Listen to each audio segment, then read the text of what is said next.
Olá, entusiastas da ciência livre e sem filtro. Meu nome é Lucy e você está no canal Make Science BR. E esse vídeo que você verá agora, ele foi produzido e transmitido em uma outra rede social, mas gostamos tanto dele que estamos trazendo para cá também, para o nosso canal. Não se esqueça de se inscrever, curtir e compartilhar este conteúdo.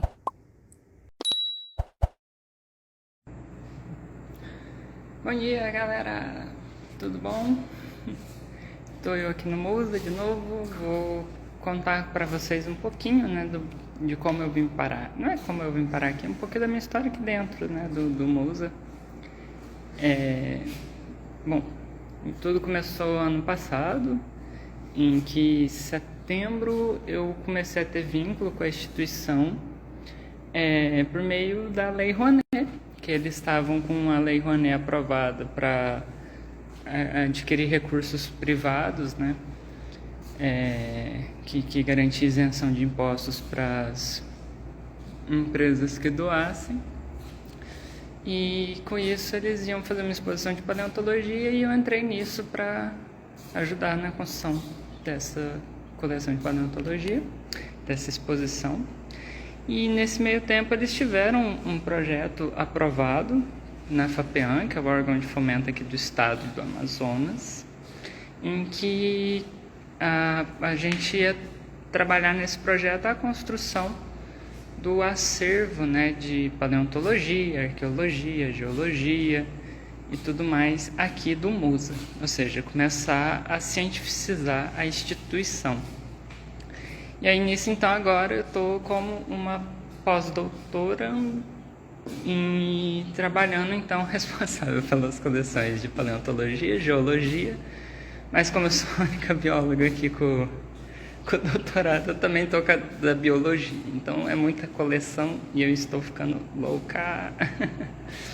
Bom, mas, então, basicamente, esse é meu vínculo aqui. Tem mais duas amigas doutorandas, doutoras, pós-doutorandas, que uma delas é a museóloga, que fica nessa mesinha, que faz museologações da gente, ela que ajuda a gente em um monte de coisa, e o resto da sala inteira é da arqueologia. E ali é o nosso computador de coisar as coisas, que é a Melian, que ganhou um prêmio, inclusive, de melhor apresentação, de melhor tese, né, na verdade. Parabéns, Melian. E a Maria, que ajuda a organizar toda essa bagunça aqui. A gente cuida das nossas próprias coisas, mas com a ajuda da museóloga para uniformizar toda a coleção. Então, museologia é muito importante. E eu tô aqui, então, né, com esses sacos, essas coisas que eu recebi do campo de 2019. Em breve, esse ano ainda deve chegar as coletas do campo de 2020. E dentro do possível eu vou fazendo esses unboxings. Até o momento eu já abri um tantinho de coisa. Isso daqui, esse material aqui que é do Purosaurus, ele vai para a exposição nova do Musa. Então a gente tem vértebras, várias vértebras. Tem mais vértebra vindo que foi coletada esse ano. Costelas, osteodermas, que é aqueles ossinhos que ficam na nuca, e uma bela de uma mandíbula bem grandona. Então eu tô aqui cuidando disso, né, fazendo com que esse material que foi transportado seja aberto e ver se quebrou alguma coisa, se tem que arrumar alguma coisa e terminar o processo de curadoria. Por exemplo, isso aqui são alguns cacarecos e essas duas sacolinhas aqui são alguns cacarecos que talvez dê para reconstruir na mandíbula e deixá-la mais completa. Aqui, ó, a gente tem um belo dentão de Purosaurus, que infelizmente não é o mais bem preservado. O esmalte está bem detonado, essa coisa vermelha aqui é onde o esmalte saiu. E aí, para vocês terem uma noção, o dente é desse dedo para cima. Desse dedo para baixo é a raiz do dente, né? Então ainda assim era um dente bem grandão. E ali a gente tem coisas de tartaruga, casco, plastrão, uma tíbia de jacaré. E ali atrás a gente tem uma maxila de croque, provavelmente um jacarezinho, ou parente de jacarezinho, que a gente ainda vai descrever. Então agora eu vou abrir mais algumas caixinhas aqui, fazer um unboxing. Espero que vocês gostem. Aparentemente, quem estava assistindo ontem gostou bastante, quem assistiu depois também, né? Então, eu vou tentar sempre que possível fazer essas coisinhas assim, para mostrar como é o dia a dia de uma paleontóloga. Então, vamos lá. Vou arrumar as coisas aqui. Hoje eu trouxe um tripé melhor também. Aquele dia que ontem tava uma tristeza, meu Deus. Então vamos ver se eu vou conseguir hoje. Ai, meu Deus. Então, assim. Aí se vocês quiserem mandar perguntas, quiserem ver alguma coisa e tal, aí é só falar, gente. Então, aqui estou eu. Uma curiosidade, né? A gente usa muita coisa de dentista para preparar, para remover mecanicamente a rocha, né, dos fósseis. E esse material ele é muito bom porque ele tem diferentes pontas, ele tem uma resistência muito grande. Então a gente consegue usar ele de uma forma muito eficiente para remoção das rochas. Esse daqui a gente tem umas informações básicas escritas, né? Então vai estar espelhado, mas está escrito Monte Verde. Monte Verde é uma das localidades que a gente explorou no campo de 2019. Não foi lá muito fossilífero, mas a gente achou alguns fósseis lá e são interessantes. E é importante essas informações para a gente justamente saber qual campo que a gente fez e coletou e de onde vem, principalmente, para não misturar. Então, isso tudo que eu mostrei aqui até o momento vem de um afloramento chamado Cajueiro, que é o que inclusive vai sair um artigo, acho que esse ano, que já corrigimos até o proof. Então, que é um registro, né, de material de ave, que é uma coisa raríssima para o tipo de fossilização que acontece aqui no norte. É uma fossilização um pouco mais brutal, vamos dizer assim. E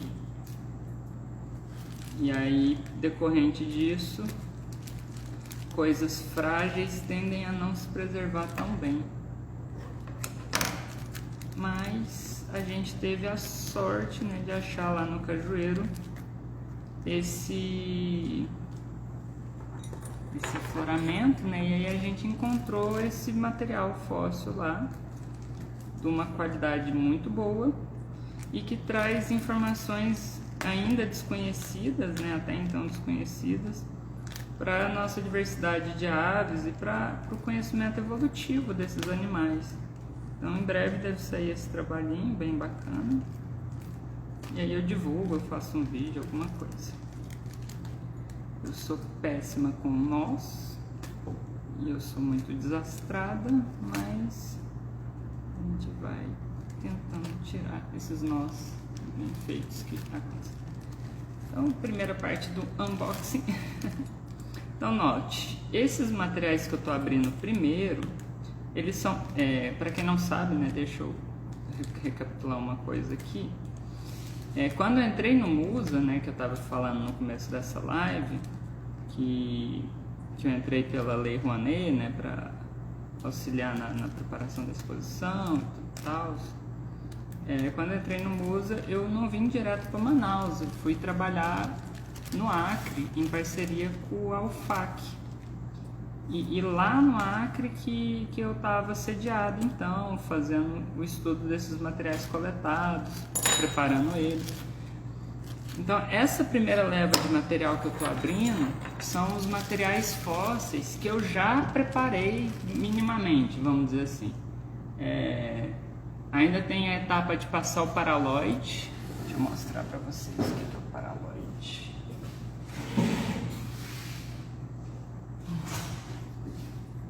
Isso daqui é o paraloide. Não sei se está focando. Não tem no Brasil. Mentira, tem sim. Inclusive eu compro de uma empresa lá de São Paulo. O paraloide ele é um monte de coisinhas, de quadradinhos de plástico que são solúveis em álcool, acetona, né? E esse material, ao ser diluído, ele penetra dentro do fóssil. E aí a própria acetona e o próprio álcool, dependendo de qual substância está sendo utilizada, evapora e aí decanta, né, esse plásticozinho. Então é como se a gente enfiasse um monte de plástico. Eu tô falando plástico, mas não é plástico, tá, gente? Tentando ser didática, que talvez eu esteja falhando miseravelmente. Mas esse plásticozinho, né, o paraloide, ao evaporar essa substância que a gente usou para diluir, fica o paraloide lá dentro, porque ele não evapora, ele solidifica. E aí isso aumenta a resistência dos fósseis, porque é como se eles estivessem com uma colinha extra dentro deles. Porque assim, a gente até usa muito Super Bonder, né? Sempre tem um Super Bonderzinho, sem marca, patrocina nós que eu boto a marca, hein? A gente sempre tem Super Bonder perto, só que o Super Bonder ele é muito bom, é muito útil, só que ele fornece aqui a proteção e a cola de contato, ou seja, é só a superfície de contato, ele não tem um potencial penetrativo. E aí o paraloide tem isso, e ele não só é penetrativo, como ele permite essa maior resistência dos materiais. Então, por exemplo, aqueles materiais do Purosaurus ali, eles eu já passei paraloide, eles já estão prontos, já estão preparados, já estão prontos. Agora esses outros materiais aqui, alguns já estão com paraloide, mas outros não, então eu ainda tenho que fazer essa etapa do paraloide. Só que eu tenho paraloide, mas ainda não tenho álcool nem a acetona para diluir, então estou esperando chegar para poder fazer isso. Então eu estou desenrolando aqui o bom e velho papel higiênico, né? Proteger os fósseis. E temos aqui mais um dentinho de Purosaurus. Aqui é só a ponta da coroa, né? Bem pontiagudozinho, que o dente ainda seria um pouquinho maior e está quebrado. O Vinícius perguntou, né? É comum o uso de paraloide na preparação de fósseis ou só no museu? Não, em qualquer instituição paleontológica usa isso. O que pode acontecer é que dependendo do tipo do fóssil, você tenha substâncias melhores ou você não precise usar. Mas geralmente é recomendado e é utilizado sim paraloide. Então aqui eu estou com um saquinho cheio desses materiais. Esses materiais, como eu falei, eu já passei pela primeira triagem, então eu estou tirando eles aqui, né? Para expor, relembrar o que eu já tinha feito e tentar direcionar eles para coleção ou para exposição. Tem alguns materiais aqui, como os de tartaruga, algumas coisas de jacaré, que eu com certeza vou tentar colocar na exposição para mostrar para o pessoal. Então aqui a gente tem um fóssil muito bom, minúsculo, pichurucutuquinho, mínimozinho. O que vocês acham que é isso daqui? Quem vai acertar, hein? Das pessoas que estão assistindo. O que vocês acham que é esse trenzinho retangular aqui? Eu vou dar uns minutinhos para vocês tentarem adivinhar. E vou continuar com o unboxing. Então, basicamente é isso. Nessa primeira etapa eu estou literalmente fazendo unboxing de tudo, para ver o que já estava pronto, guardar o que já estava pronto, direcionar para a exposição o que já estava pronto, para aí eu liberar o espaço para poder preparar o que está faltando. Então aqui a gente tem um outro pedaço de tartaruga, aqui um pedaço do casco, né? com algumas estruturas, assim, bem bonitão. Ninguém vai chutar o que é aquele último fóssil, gente? Meu Deus, que absurdo. Então eu vou parar com o mistério. Bom, esse aqui é um dente de roedor.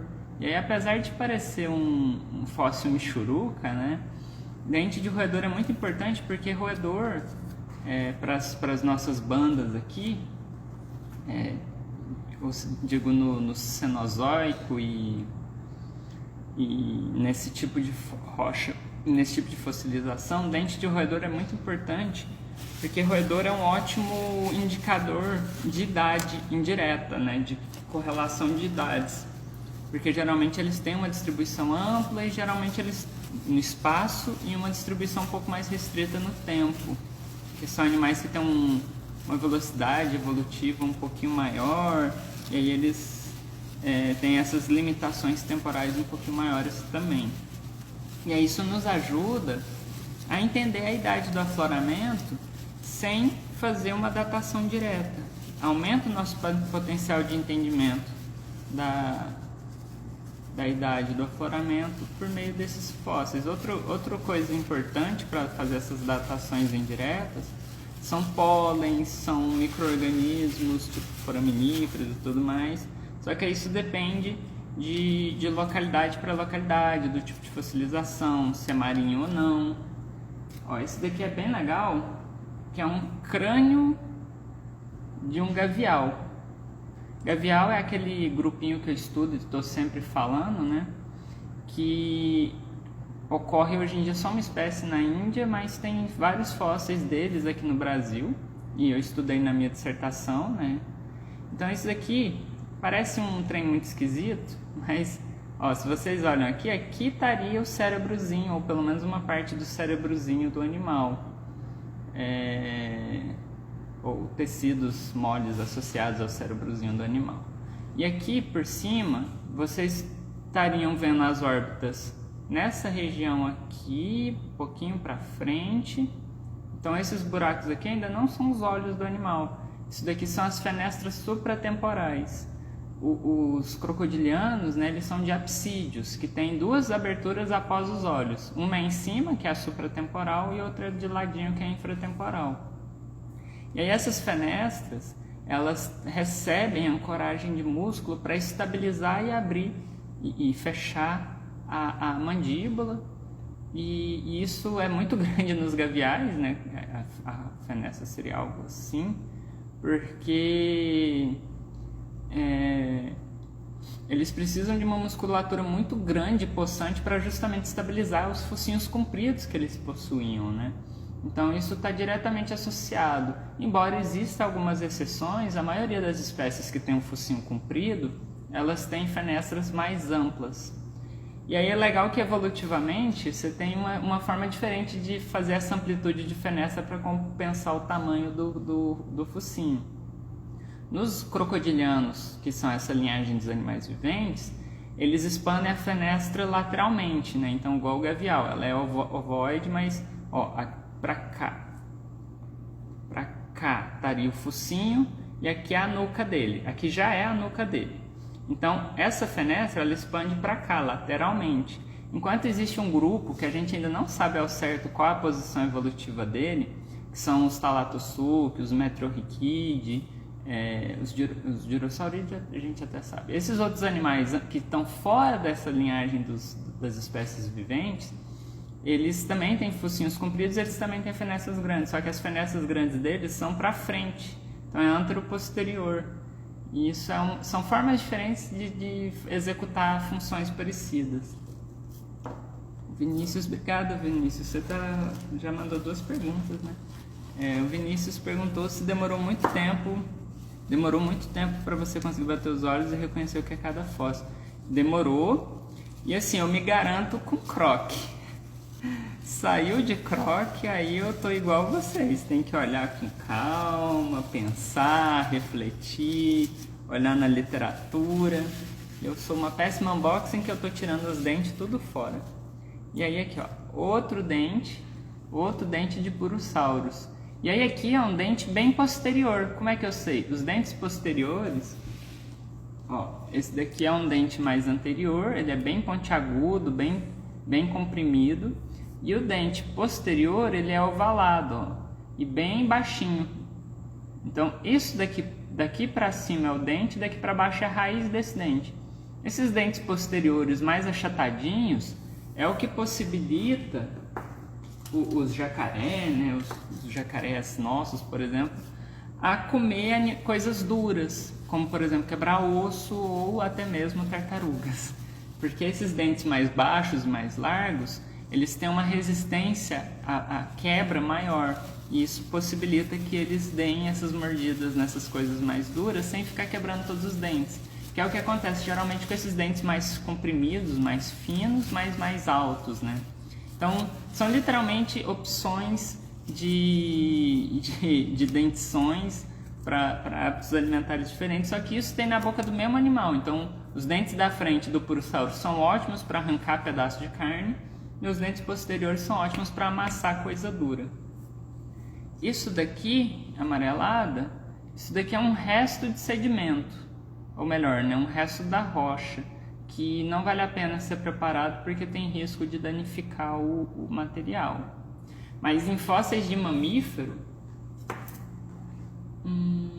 cadê? Aqui tem um fóssil de mamífero que é um mastodonte. Eu estava colando ele. Então isso daqui é um dente de mastodonte. Esses símbolos, né? Dente é um molar, né? Então esses dentes todos malucos. Essas coisinhas aqui dentro são rocha também, né? E geralmente elas são a fossilização do tártaro. Então existem pessoas que pegam dente de mamífero, ó, daqui para cima é o dente, daqui para baixo é a raiz do dente. E aí é um mastodonte que é um parente dos elefantes. Então esses tártaros fossilizados, tem gente que estuda, né, que eles removem esses tártaros, olha nos microscópios da vida e tudo mais, para ver o que o animal comia, porque o que a gente come que fica no tártaro é o resto de alimento. Então tem resto das plantas e tudo mais que possibilita a gente entender o que ele comia.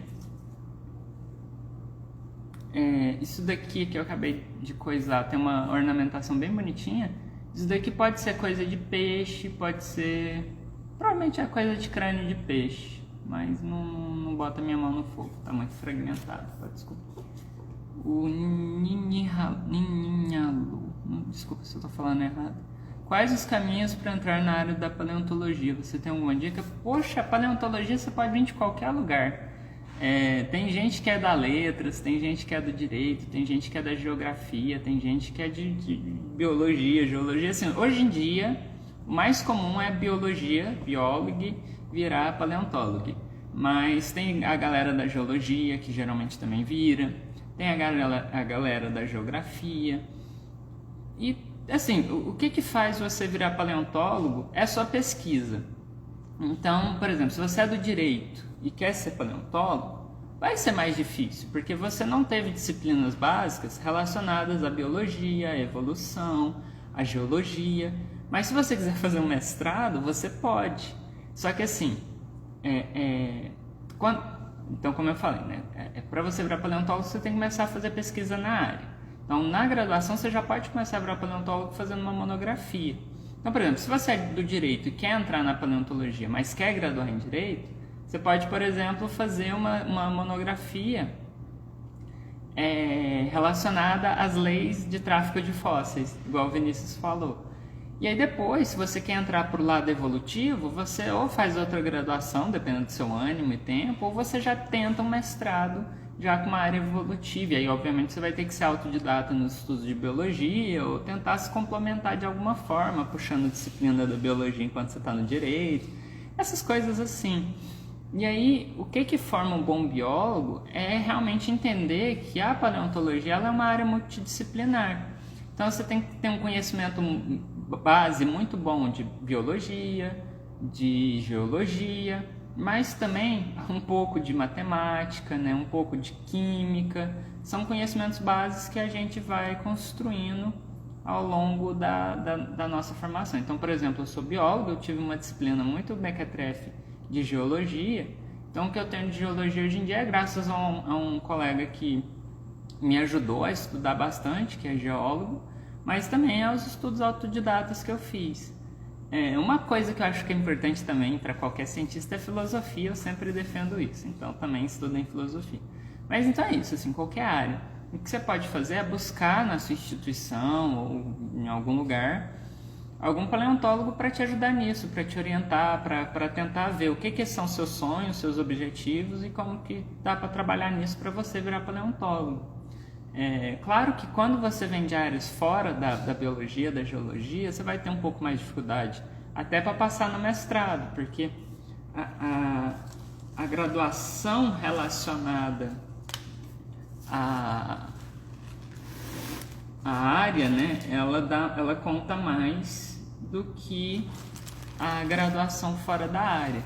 Então isso pode te botar numa situação um pouquinho desprivilegiada. Mas o mestrado, ele geralmente é uma prova que envolve o projeto, uma prova que envolve conhecimentos específicos. Então, se você se garante nos conhecimentos específicos e num projeto bom, você tem muita chance de passar mesmo não tendo um currículo forte na área. Toda viagem de campo vocês conseguem ter um geólogo? Não. E justamente por isso que é importante a gente ter o nosso próprio conhecimento base em geologia, não só mínimo, mas o mais avançado possível, para que justamente a gente seja capaz de suplantar esses conhecimentos que a gente teria com um geólogo, né? Então, nos últimos campos que a gente fez, teve de 2019, mas ainda era um geólogo que não é o ideal, ele não era estratígrafo, que é o tipo de geólogo que é bom pra gente, mas era um geólogo. E nesse último não teve, e aí a gente tinha que se virar com o nosso próprio conhecimento. Então, aqui um ossinho de mamífero, muito esquisito, que eu não faço ideia do que é. Mamífero é um dos grupos que eu menos entendo, e um dia, quem sabe, eu me aprimore nisso. Eu tenho grandes amigos, felizmente, que trabalham com mamíferos, e aí eles sempre me ajudam quando eu preciso. Então vamos seguindo lá. Ai, eu sou péssimo, eu faço unboxing fora da câmera, me perdoa, gente. Então vamos lá, o que temos aqui? Ui! Um monte de papel higiênico, né? Então, um outro casco de tartaruga. Aqui a gente tem um plastrão, né? Que é um plastrão de tartaruga. Muito bonito.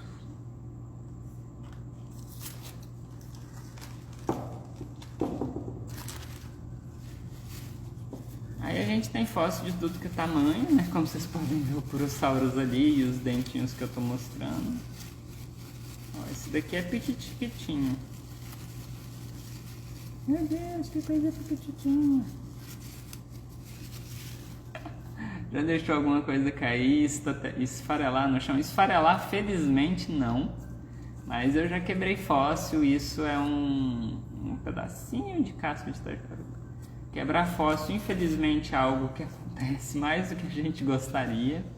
Mas é nada que, depois do apavoramento, é claro, você coloca o Super Bonder, fazer a curadoria necessária. Infelizmente, fóssil demanda certos cuidados e às vezes acidentes acontecem. Mas a pior coisa é quando você está visitando alguma coleção, seja nacional ou estrangeira, está lá vendo um fóssil e você quebra o fóssil na casa dos outros. Aí o apavoramento é real. Mas como geralmente são acidentes, essas quebras, né? Tipo, eles só ficam tristes, mas acontece. Então aqui outro pedaço de tartaruga. Temos vários pedaços de tartaruga. Tartaruga, por causa do casco delas, né? Elas preservam bem fácil, por ser uma estrutura bem resistente, difícil de destruição.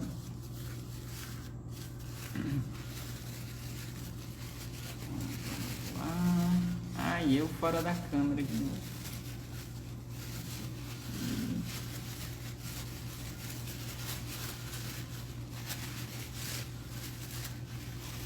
Tome-lhe papel higiênico. E até o rolo vai para ajudar a dar estabilidade ao material. E aí, o que é isso daqui? É outro pedaço de tartaruga, só que esse tá mais fudidão. Olha que bonito.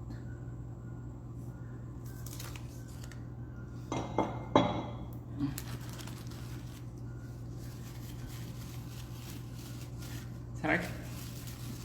Acho que se pôr música de fundo, o povo derruba a live, né? Não pode pôr. Então eu vou cantar pra vocês. Aí vai todo mundo embora, já tem tão pouca gente. Aqui tem um outro pedaço de casco de tartaruga. Esse daqui, ó, ele já tem uma estruturazinha, que é uma cristazinha no casco, que isso já ajuda muito a gente a identificar esse material, a que grupo ele pertence. Provavelmente é um Quelus, que é do mesmo gênero das principais espécies de tartaruga aqui vivas ainda na Amazônia. Então a gente segue aqui no unboxing. E aí é importante lembrar que mesmo esses cacareco feio, que talvez não sirva para nada, eles são importantes, eles são raros, todo fóssil por si só é raro, é importante. Então, por exemplo, aqui é um caco de um casco de tartaruga. Isso daqui é raro, gente. Isso aqui é importante, isso aqui é histórico, isso aqui não existe nenhum lugar do mundo igual a isso aqui, gente. É só aqui no Amazonas, só aqui na Formação Solimões, e só existe esse material, que é esse material. Então, assim, é óbvio, mas às vezes no mundo capitalista a gente acha que tudo é replicável, né? E a gente pode fazer cópias, mas a cópia não vai ser igual ao original, que só existe um. E aí, mesmo esses cacos, existem alguns métodos químicos e tudo mais que a gente pode usar eles para extrair informações relevantes do afloramento. Então, tudo é importante, tudo tem seu valor. Esse é grandão. O que será que é? Uma coisa que acontece muito nos campos é a gente está tirando fóssil, ele ainda está parcialmente inserido na rocha, e aí a gente começa a chutar o que ele é. E aí geralmente a gente erra feio, porque a gente está só com metade das informações, mas a ansiedade é tanta que a gente tenta, e aí erra. Aí às vezes é tão frustrante que aí a gente acha, nossa, é um fucking fóssil raro do caramba, a gente precisa dele e tal. E aí vai lá, não, é um fóssil bunda. É um pedaço de costela. Costela é extremamente difícil de identificar. Não sei do que é essa costela, mas é uma costela. Aqui, ó, pelo formato, eu acho que é uma osteoderma. Vamos ver. Gente, vocês não têm noção do tanto de papel que já juntou aqui. Muito produtivo. Vamos lá. E errei. A gente tem aqui uma coisa não identificada, que eu ainda não sei o que é. Muito misteriosa. Um dia eu descubro. Bom, nessa etapa de curadoria, que é o que eu estou fazendo, eu não preciso ainda me preocupar com uma identificação totalmente finalizada, assim, tipo, eu não preciso dizer se é espécie nova ou não, qual espécie é, qual gênero é. Eu posso fazer uma identificação por cima e o importante nesse momento é eu acondicionar o material, garantir que ele esteja protegido e garantir que alguém pode vir estudar depois e melhorar isso. Ó, aqui é outro casco de tartaruga. É bastante comum na Formação Solimões. Tá acabando o nosso unboxing. Aí, terminando esse saquinho, eu vou desligar, que eu vou ter que fazer outras coisinhas. Mas eu espero que vocês estejam gostando. Se fosse osteoderma, ia estar cheio de ácido lático. Existe essa função fisiológica das osteodermas, como depósito também do próprio mineral que a gente usa aí para botar ovo. Outro cascalho. Olha a grossura disso, gente. Olha a grossura disso. Era uma fucking tartaruga gigante. Olha isso. Um pedaço de um tartarugão. A gente tinha umas tartarugas muito gigantes aqui no norte. E o último, o que será que é?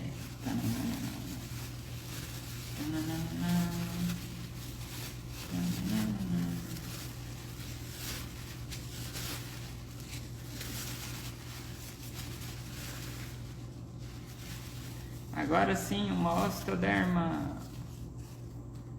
Olha, bonitona essa, toda quadradona, provavelmente uma osteoderma já da região local, eu diria. Existe uma teoria, uma hipótese, melhor dizendo, de que essas quadradonas seriam de purossauros, mas a gente precisa estudar melhor isso. Não sei se dá pra ver, mas aqui tem umas estrias, ó, tá vendo umas estrias aqui pra lá, pra cá. Isso daqui tudo é inserção muscular de músculos que garantem, né, que as osteodermas, uma das funções dela é que ela fica lá nas costas, e aí uma parte da musculatura insere aqui também, e aí ela funciona como aquelas estruturas das pontes taiadas, que é aquelas pontes de corda. Ela ajuda o crocodilo a se sustentar. E aí os diferentes formatos de osteoderma garante, né, tipos diferentes de locomoção para o animal. Então, pela osteoderma a gente consegue, quando a gente tem um número bom de osteodermas pelo menos, a gente consegue entender até sobre o deslocamento do animal, como ele sustentava o próprio peso. Então, osteodermas também são muito importantes, e essa aqui particularmente está muito bonitona. Então, a cristona, né? Essa é magrinha. Bom, então é isso, gente. A gente tem papel higiênico para fazer o que quiser aqui. Espero que vocês tenham gostado. Vou ver se todo dia de manhã, enquanto tiver pelo menos essas caixas para abrir, eu tentar fazer mais lives assim, se vocês estiverem gostando. Depois eu também tento fazer uma live com a outra parte já, né, da curadoria, de mexer no computador, de mostrar os armários. Mas aí fica para uma próxima. Eu vou devolver pro banheiro lá. Você vai limpar a bunda com restos de rocha e fóssil de 5 a 10 milhões de anos atrás. Olha que privilégio. Então é isso, gente. Por hoje é só. Espero que vocês tenham gostado. Um grande beijo e até a próxima. Tchau, tchau. Obrigado a todo mundo que assistiu. Tenham um ótimo dia. Bebam água, usem máscara, álcool em gel. Fiquem bem. Tchau, tchau.